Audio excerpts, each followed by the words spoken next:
This test has 3 parts. In each part, you'll hear a number of different extracts. At the start of each extract, you'll hear this sound. You'll have time to read the questions before you hear each extract, and you'll hear each extract once only. Complete your answers as you listen.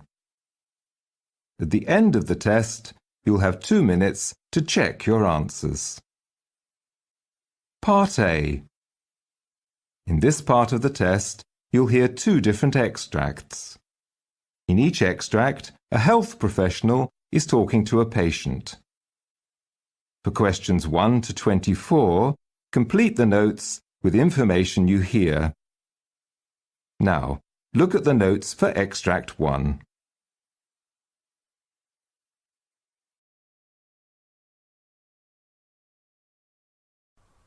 Extract 1. Questions 1 to 12. For questions 1 to 12, complete the following notes with a word or short phrase. You now have 30 seconds to look at the notes. You hear a doctor talking to a patient.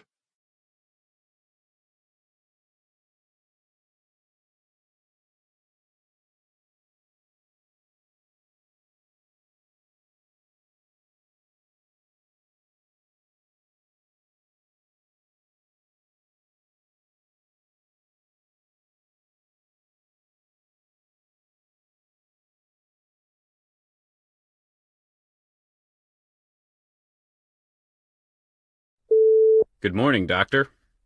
Good morning. Tell me about your problem. I am having severe and recurrent jaw pain, doctor. There's also numbness and tingling along the jaw, teeth, and tongue. How long have you had these problems? For the past 6 months. I even consulted a dentist, but the dental evaluations are normal. I was also diagnosed with a throat infection last week, and I was prescribed Avalox, which I've almost completed. I am taking cough drops and trying to increase fluids. Oh, I see. Do you drink or smoke? No, doctor, but I used to chew tobacco for about 30 years, but I've recently stopped. Okay. Moreover, I've also lost the sensation of taste. The numbness is on the left lateral tongue and jaw that extends from the angle of the jaw to my lip, doctor. Recently, I've gained about 20 pounds of weight, and that may be due to decreased activity. Do you get headaches? Yes, doctor, about twice in a month. Do you experience any fever or chills? No, doctor. Do you have any tooth pain, especially while biting? No, doctor. Have you had any jaw popping? No, doctor. Any spasm of the jaw that is trismus? No, doctor. I've stopped chewing tobacco, and I'm using Nicorette gum now, doctor. Okay. What's your age now? 50 years. Have you ever had any surgery? Yes, pertinent for hernia repair surgery. What medications are you taking at the moment? Tylenol, and I'm on Nicorette gum. Are you allergic to any medicine? Yes, I'm allergic to codeine. I used to feel dizzy or lightheaded when I took codeine. Your blood pressure is 138/82, pulse 64 and normal, temperature 98.3, and your weight is 191 pounds. Your oral cavity is normal with good moisture. You have a slightly decreased sensation to your left jaw that extends to the left lateral tongue and left intrabuccal mucosa. The fiber optic nasopharyngoscopy reveals a moderately deviated nasal septum to the left, large inferior terminates. You have developed persistent paresthesia of the left manual teeth and tongue, possibly neoplasm within the mandible. You have also developed hypogeusia with loss of taste and dry mouth syndrome called xerostomia. I would suggest you have a CT of your head, including sinuses and mandible, so that I can evaluate and make sure you have not developed neoplasm. Take plenty of fluids and come and see me again when you get your diagnosis reports.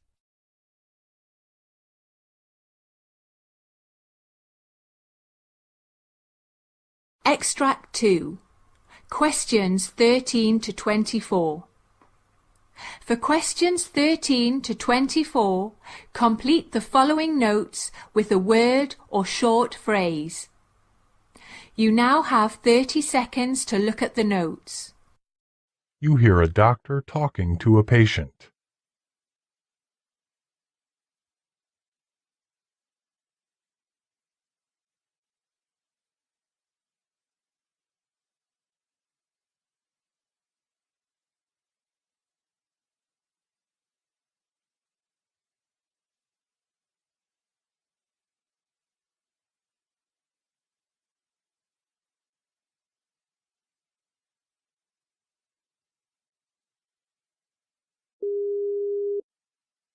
Hello, doctor. Good morning. Good morning. May I know your problem? Well, when I was walking into a store yesterday, I felt dizzy and had some cold sweats, some shortness of breath, but there was no chest pain, nausea, or vomiting. I suddenly sat down and lost consciousness for a minute or so. However, there wasn't any tonic-clonic movements. What's your age? 48. Did you had any cyanosis, which means that the skin goes bluish? No, doctor. Then I got up on my own, and even now I'm having mild shortness of breath upon exertion. This is totally unusual for me, doctor. Do you have any fever or syncopal episodes? No, doctor. Have you had any diseases or surgery in the past? Well, a year ago, pulmonary embolism was diagnosed. But during that time, I had an IVC filter placed due to massive gastrointestinal bleeding diverticulosis and gastric ulcers, paroxysmal atrial fibrillation, and no anticoagulation due to history of gastrointestinal bleed. Coronary artery disease status was post-bypass graft surgery at that time. I had to stay in the ICU for 3 weeks due to lower GI bleed again. Okay. What medications are you taking now? Aspirin, potassium, Lasix, levothyroxine, lisinopril, Pacerone, Protonix, Toprol, vitamin B, Zetia, Zyrtec. Are you allergic to any medicines? Yes, to sulfa. Well, your blood pressure is 155/57. Pulse rate is 61. Respiration's 18, and oxygen saturation is 95% on room air. No lymph nodes or masses. No lower extremity edema. No redness or hotness. The laboratory reports show creatine 2.1 and hemoglobin 9.6. Your chest X-ray is clear. You have developed pulmonary embolism with contraindication to anticoagulation due to recurrent gastrointestinal bleed. Status post-IVC filter. You have also developed mitral valve disease, coronary artery disease, and peripheral vascular disease per cardiology. No evidence of chronic thromboembolic disease per VQ scan. We cannot rule out pulmonary hypertension. Shortness of breath upon exertion. You will need a pulmonary function test as an outpatient. I will do oxygen saturation with ambulation to prevent it causing loss of consciousness. That is the end of Part A. Now look at Part B. Part B.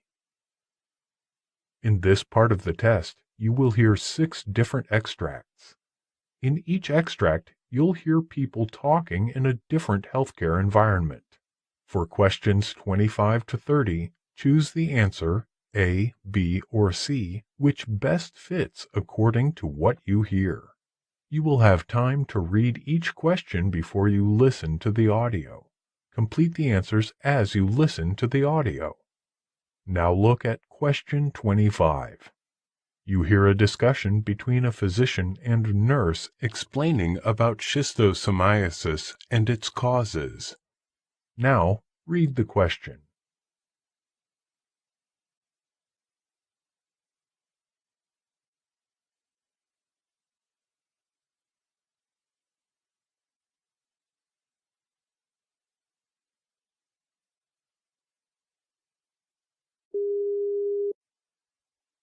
Hello, doctor. What is schistosomiasis, and what are its causes?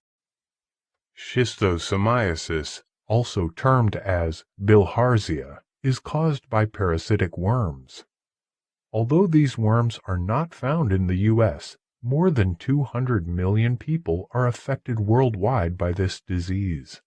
In terms of impact, this disease stands next to malaria as the most devastating parasitic disease.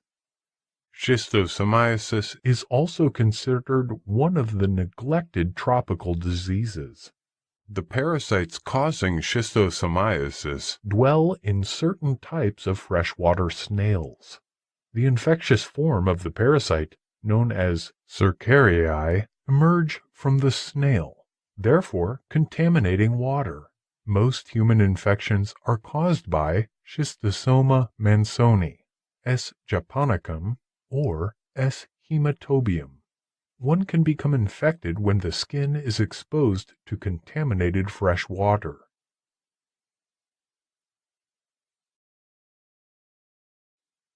Question 26. You hear a discussion between two doctors about the importance of measuring serum amylase or serum lipase. Now read the question.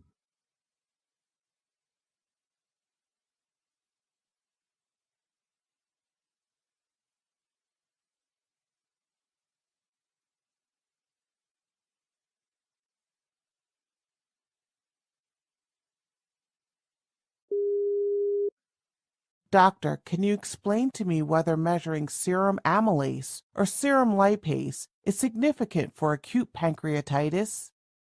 Well, measuring both serum lipase and serum amylase is not necessary. Measuring serum lipase alone is adequate for diagnosing acute pancreatitis, since it is more effective than serum amylase, especially because it rises more quickly and remains elevated longer.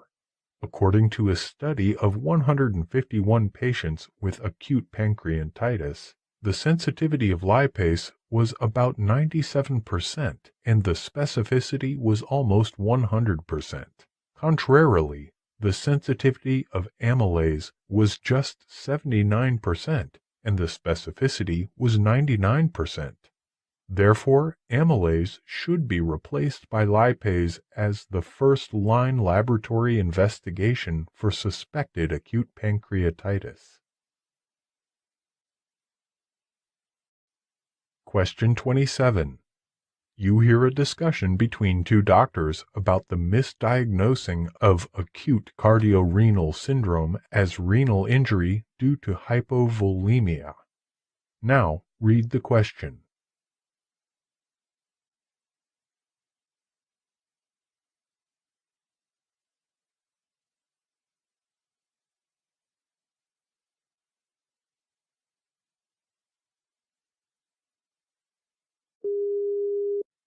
Hello, doctor. What is your opinion about misdiagnosing of acute cardiorenal syndrome as renal injury due to hypovolemia? Often, acute cardiorenal syndrome is misdiagnosed for renal injury due to hypovolemia. Patients with stable heart failure normally have mild hypervolemia at baseline. However, they can become hypovolemic due to severe diarrhea, over-aggressive diuretic therapy, or other causes. Although the fluid status of these two conditions are different, they are often difficult to distinguish. Urine electrolytes suggest a pre-renal acute kidney injury in both of these conditions. However, a history of recent diuretic overuse or recent fluid losses may help identify hypovolemia. If available, analyzing of the recent trend in weight will be essential in making the right diagnosis. Misdiagnosis of acute cardiorenal syndrome as hypovolemia-induced acute kidney injury will be catastrophic. In case the volume depletion in acute cardiorenal syndrome is erroneously judged to be the cause of acute renal injury. Therefore, fluid administration can further worsen both renal and cardiac function. Question 28. You hear a physician explaining to his nurse about sepsis and infection. Now read the question.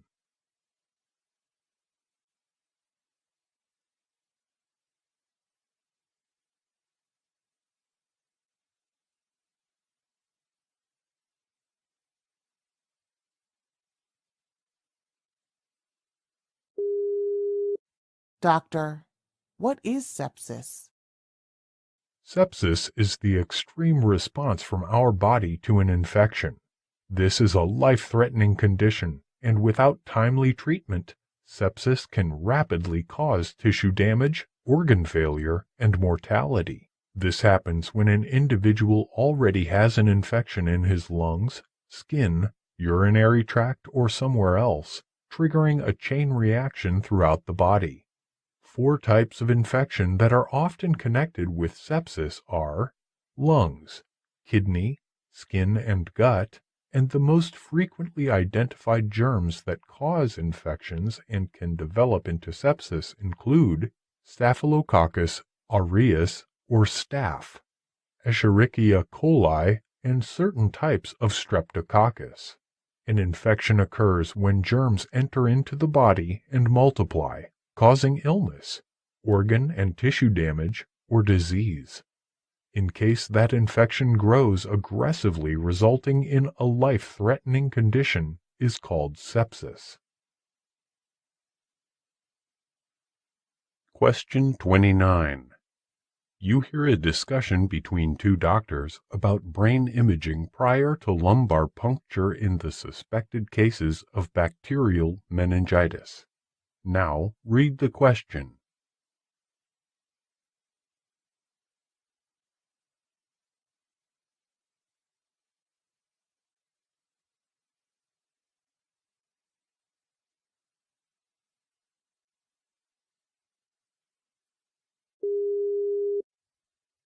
Hello, doctor. Can you please explain to me when the brain should start the imaging precede lumbar puncture in the suspected cases of bacterial meningitis? For the patients with immunodeficiency or focal neurologic deficits, or with altered mental status or seizures in the past 7 days, a brain imaging should be performed prior to lumbar puncture. Moreover, corticosteroid therapy and empiric antibiotics should be started immediately after lumbar puncture without waiting for the results. Brain imaging should precede lumbar puncture in patients with focal neurologic deficits or immunodeficiency, or with altered mental status or seizures during the previous week. However, lumbar puncture can be safely done in most patients without first obtaining brain imaging.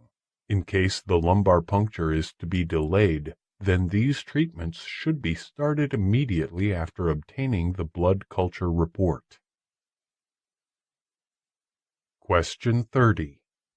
You hear a monologue by a physician about managing aneurysmal subarachnoid hemorrhage. Now read the question.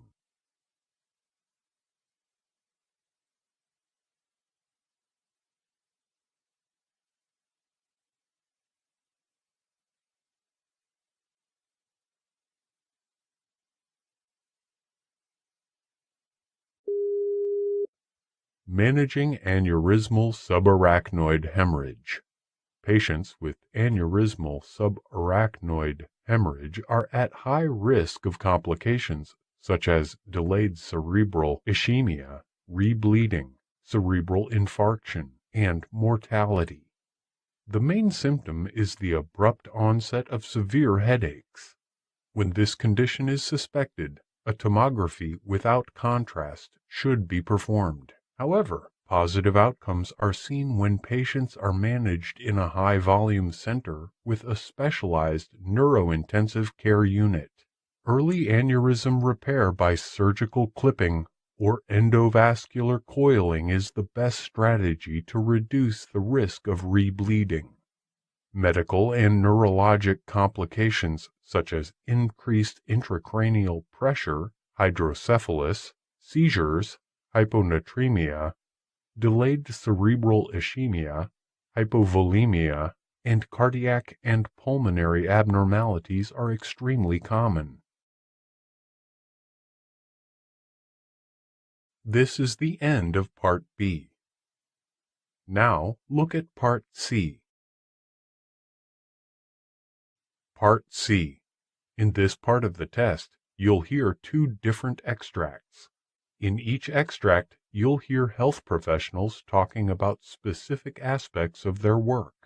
For questions 31 to 42, choose the answer A, B, or C, which best fits according to what you hear. Complete the answers as you listen to the audio. Now look at Extract 1. Extract 1. Questions 31 to 36. You hear the doctor's lecture on acute cardiorenal syndrome. You have 90 seconds to read questions 31 to 36.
Cardiac and renal function are intricately interdependent, and failure of either of these organs causes injury to the other organ in a vicious cycle of worsening function. We are going to discuss about the acute exacerbation of heart failure or acute cardiorenal syndrome resulting in acute kidney injury, which is a common cause of admission to the intensive care unit. Let us examine the clinical definition, pathophysiology, hemodynamic derangements, clues that help in diagnosing and treatment.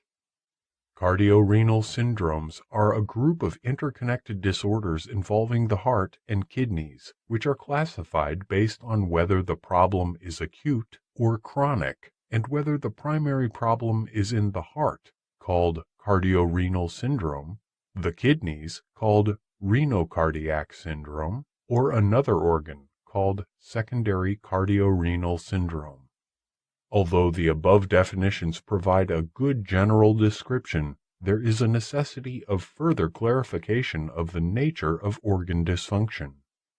Acute renal dysfunction can be unambiguously defined using an akin and rifle classification. Here, akin means acute kidney injury network, and rifle means risk, injury, failure, loss of kidney function, and end-stage kidney disease. On the other hand, acute cardiac dysfunction is an ambiguous term that includes pathophysiologically and clinically distinct conditions. Acute heart failure and cardiogenic shock. Cardiogenic shock is characterized by an abrupt compromise in cardiac pump functioning, resulting in global hypoperfusion that is severe enough to cause systemic organ damage. On the other hand, acute heart failure is defined as gradually or rapidly worsening symptoms and signs of congestive heart failure due to worsening pulmonary or systemic congestion. Hypervolemia is the hallmark of acute heart failure, whereas patients with cardiogenic shock may be hypovolemic or normovolemic. Although cardiac output may be mildly decreased in certain cases of acute heart failure, systemic perfusion is adequate to maintain the organ functioning. However, these two conditions cause renal injury by distinct mechanisms and have entirely different therapeutic implications. Reduced renal perfusion because of renal venous congestion is now considered as the major hemodynamic mechanism of renal injury in acute heart failure. On the other hand, in cardiogenic shock, renal perfusion is reduced due to a critical decrease of cardiac pump function. Therefore, the ideal definition of acute cardiorenal syndrome should describe a distinct pathophysiology of the syndrome and provide distinct therapeutic options that can counteract. Hence, we suggest that renal injury due to cardiogenic shock should not be included in its definition. So, discussion of acute cardiorenal syndrome is limited to renal injury caused by acute heart failure. Multiple mechanisms have been implicated in the pathophysiology of cardiorenal syndrome. Sympathetic hyperactivity is a compensatory mechanism in heart failure and may be aggravated in case cardiac output is further decreased.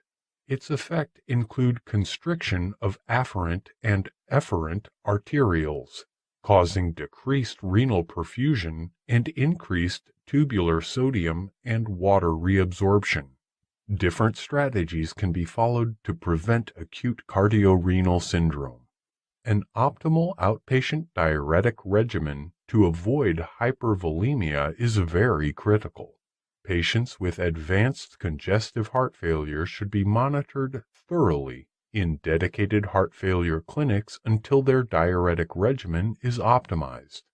Patients should be advised to get their weight checked periodically and seek medical opinion if they observe any increase in their weight or a decrease in their urine output.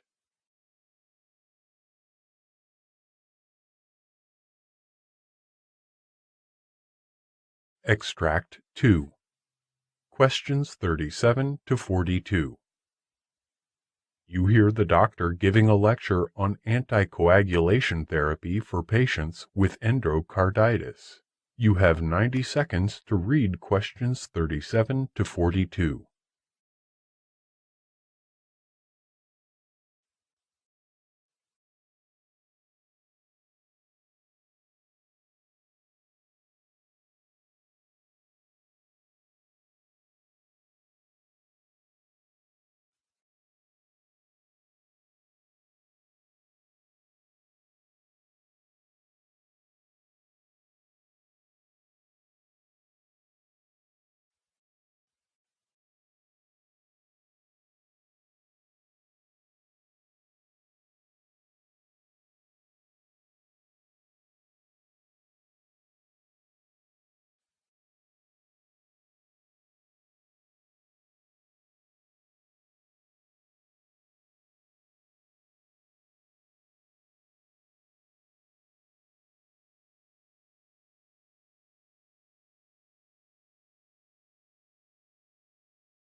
Hello, doctor. Can the patients with endocarditis be safely anticoagulated? Managing anticoagulation in patients with endocarditis needs a personalized approach using a careful risk-benefit evaluation on a case-by-case basis. There is a lack of high-quality evidence. Therefore, the recommendations also vary according to the clinical condition. Newly diagnosed native valve with endocarditis itself is not an indication of anticoagulation. The question of anticoagulation arises in patients who have a pre-existing or coexisting indication for anticoagulation, such as deep vein thrombosis, atrial fibrillation, pulmonary embolism, or an artificial prosthetic heart valve. The question becomes yet more complex in patients with cerebrovascular complications and a coexistent strong indication for anticoagulation. Earlier studies have suggested a significant risk of cerebral hemorrhage with anticoagulation in patients with native valve endocarditis. Consequently, some experts have expressed skepticism about these findings. Moreover, this skepticism arises from the studies that showed a lower incidence of cerebrovascular complications and smaller vegetation size in patients with prosthetic valve with endocarditis, in which most of the patients received anticoagulation therapy. The mechanism responsible for this effect is considered that the vegetation is an amalgam of destroyed cells, fibrin, and platelets, with anticoagulation preventing the growth and propagation of this aggregation. Some experts are of the view that the incidence of ischemic stroke with hemorrhagic transformation in patients with endocarditis receiving anticoagulation is overestimated. According to this concept, the beneficial effects at least counterbalance the harmful effects of anticoagulation. Moreover, the recent studies have shown that patients on anticoagulation tend to have fewer cerebrovascular complications and smaller vegetations. The studies reveal that not only are the cerebrovascular complications less common in patients who were already on anticoagulation when endocarditis was diagnosed, but also there was no increase in the rate of hemorrhagic lesions. These were all non-randomized studies, and most of the patients had native valve with endocarditis diagnosed at an early stage. Significantly, these studies revealed that there were only beneficial effects of anticoagulation if the patient was receiving warfarin before the diagnosis of endocarditis and initiation of antibiotic therapy. No benefits from anticoagulation were seen once antimicrobial therapy had begun. Therefore, starting anticoagulation and antiplatelet therapy for the sole purpose of stroke prevention is not advised for the patients with newly diagnosed endocarditis. For most of the patients with endocarditis and stroke or suspected stroke, anticoagulation and antiplatelet therapy should be temporarily discontinued. This is a need of careful evaluation, individualized assessment of the patients and the risk factors predisposing the patients to cerebrovascular complications, such as large vegetations or very mobile vegetations, or causative pathogens such as Candida spp or S. aureus. Therefore, may prompt temporary suspension of antiplatelet and anticoagulation therapy. In case there is a clear pre-existing or coexisting indication for these agents, and surgery is not expected, consider continuing anticoagulant and antiplatelet therapy, providing that patients are free from the risk factors described above and suspicion of stroke has been excluded. In case surgery is considered for the patients with a clear pre-existing or coexisting indication for these agents, then a short-acting anticoagulant such as intravenous or low molecular weight heparin can be given as a bridge to surgery.